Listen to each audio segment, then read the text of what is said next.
Some killers are caught within days. Others kill for decades and are never stopped. And a few are never even identified. It is tempting to imagine these offenders as criminal masterminds. The truth is usually more ordinary and more uncomfortable. They are not caught because of how crime is investigated, who their victims are, and, for a long time, what the science simply could not do. The first reason has a name: linkage blindness. It is the failure to recognize that separate crimes are the work of one person. When murders happen in different towns, months apart, with different detectives on each, the pattern that is obvious in hindsight is invisible at the time. The killer is hidden not by genius, but by the gaps between investigations.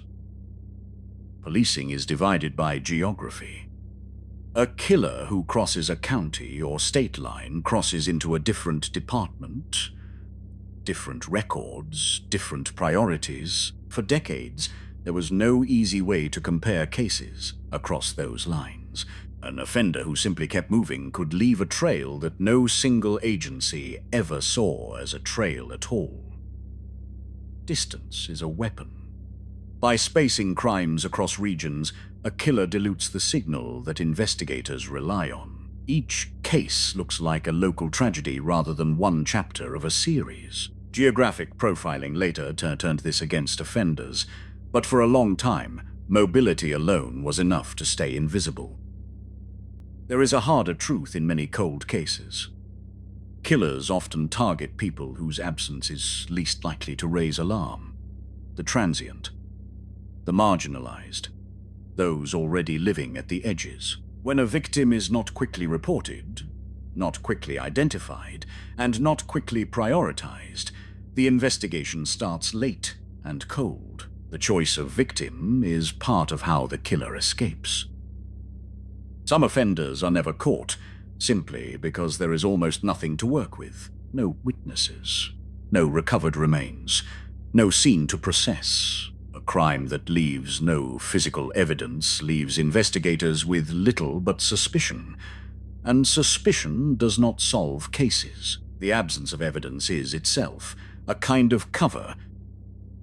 For most of the 20th century, the tools we now take for granted did not exist. There was no DNA profiling, no national database, no way to instantly compare a print or a sample across the country. Many killers were never caught for the simple reason that they offended in an era when the evidence they left behind could not yet be read. The offenders who lasted longest were rarely brilliant. They were careful and patient. They controlled their impulses between crimes, avoided obvious risks, and did not boast. That restraint, more than any cleverness, is what kept them free. The dramatic, taunting killer tends to be caught. The quiet one is the one who disappears.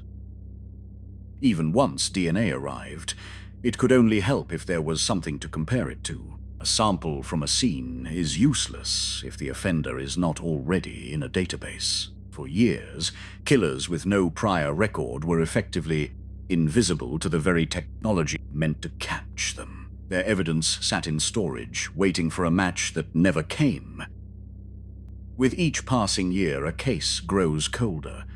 Witnesses move, forget, or die. Evidence degrades or is lost. Detectives retire and files are boxed. A case that is not solved quickly faces a slow erosion of everything needed to solve it. Time does not just delay justice in these cases. Often it quietly destroys the chance of it. This is the uncomfortable summary. The uncaught killer is frequently hidden not by some extraordinary mind, but by the seams in our systems. The borders between departments, the victims we overlook, the evidence we could not yet read. They slip through the gaps, and for a long time those gaps were very wide. Then the tools caught up. DNA profiling matured. National and even international databases linked records that were once isolated. Software began to flag patterns across jurisdictions that human detectives had missed. The gaps that had hidden offenders for decades started, slowly, to close. So what can you actually notice? Rarely a single dramatic sign, more often a pattern.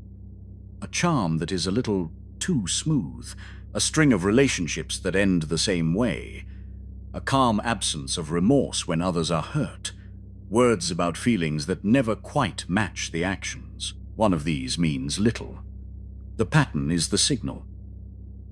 Across the world, cold case units now revisit decades-old evidence with modern methods. Samples once useless are retested, files once siloed are compared. The patient predators who counted on time and distance are finding that both have stopped protecting them. Some who believed they had escaped are being named, long after they assumed it was over.